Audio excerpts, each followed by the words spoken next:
1 ছেপ্টেম্বৰ 2025 অসমৰ বাবে আৰু এটা কলা দিন বুলি অভিহিত কৰিব লাগিব কাৰণ ভাৰত চৰকাৰৰ গৃহ মন্ত্ৰণালয়ে ইতিমধ্যে 2014 চনৰ 31 ডিচেম্বৰলৈকে ভাৰতলৈ অহা 3খন প্ৰতিবেশী ৰাষ্ট্ৰৰ 6টা ধৰ্মীয় জনগোষ্ঠীৰ যিকোনো ব্যক্তিকে ভাৰতত থকাৰ বাবে অনুমতি দিছিল।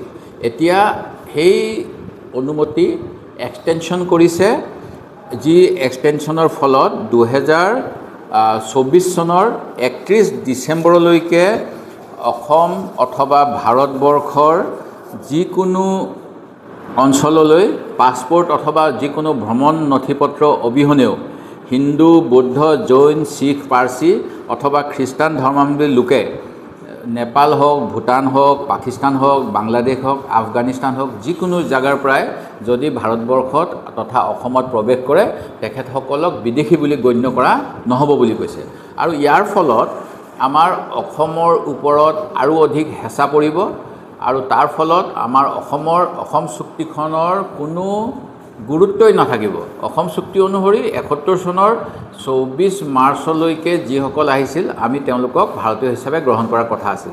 কিন্তু এই নতুন যি অধ্যাদেশ জাৰি কৰিলে নাগৰিকত্ব সংশোধনী আইন 2019ৰ বাবে, তাৰ ফলত যোৱা 2024 চনলৈকে অহা যিকোনো মানুহে অসম তথা ভাৰতবৰ্ষত থাকিব পাৰিব আৰু ইয়াৰ ফলত অসমৰ ওপৰত যি হেঁচা পৰিব, এই হেঁচাই অসমীয়া জাতিটোৰ প্ৰতি বিপদ আনিব। আমি ইয়াৰ দুৰ্ঘোৰ প্ৰতিবাদ কৰিছোঁ আৰু মই আশা কৰোঁ নাগৰিকত্ব সংশোধনী আইনৰ সময়ত অসমৰ সকলো মানুহে মিলি যেনেকৈ ৰাজপথলৈ ওলাই আহিছিল, এতিয়া সময় হৈছে নিজৰ নিজৰ ৰাজনৈতিক যি আদৰ্শই থাকক সেই আদৰ্শ বাদ দি অসমীয়া জাতি ৰক্ষা কৰিবলৈ সকলোৱে পুনৰ আন্দোলনৰ কাৰ্যসূচী ল'ব লাগে। আৰু কেন্দ্ৰ চৰকাৰ, অসম চৰকাৰক তেওঁলোকৰ এনেকুৱা অসমীয়াৰ বাবে যি এটা ভুল সিদ্ধান্ত কৰি অসমীয়া জাতিক ধ্বংস কৰিব বিচাৰিছে তাৰ বিৰুদ্ধে জনমত আৰু হেঁচা প্ৰয়োগ কৰিব লাগে।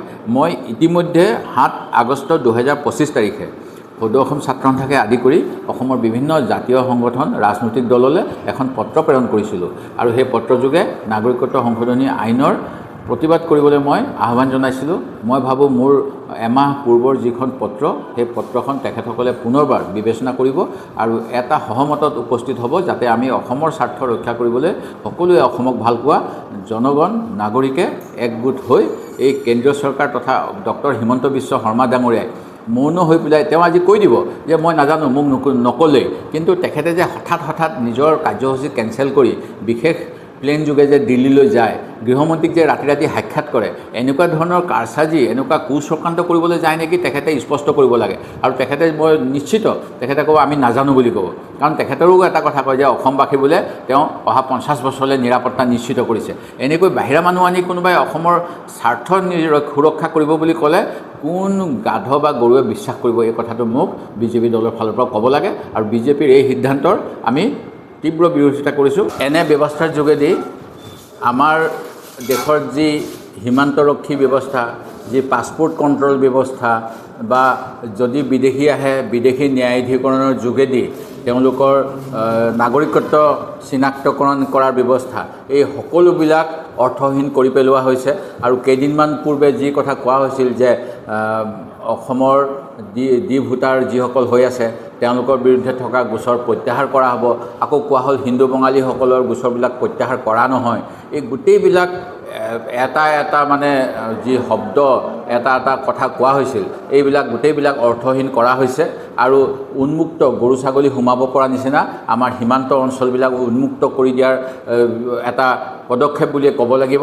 আৰু বৰ্ডাৰ ছিকিউৰিটি ফ'ৰ্চ বা অন্যান্যবিলাকৰ কি কাম থাকিব পাৰে এই কথা আমি বুজি পোৱা নাই। ইয়াৰ বিৰুদ্ধে আমাৰ দলে যেনেধৰণৰ কাৰ্যসূচী ল'ব লাগে লওক, এই কথা মই মোৰ নেতৃবৃন্দৰ প্ৰতি আহ্বান জনাইছোঁ।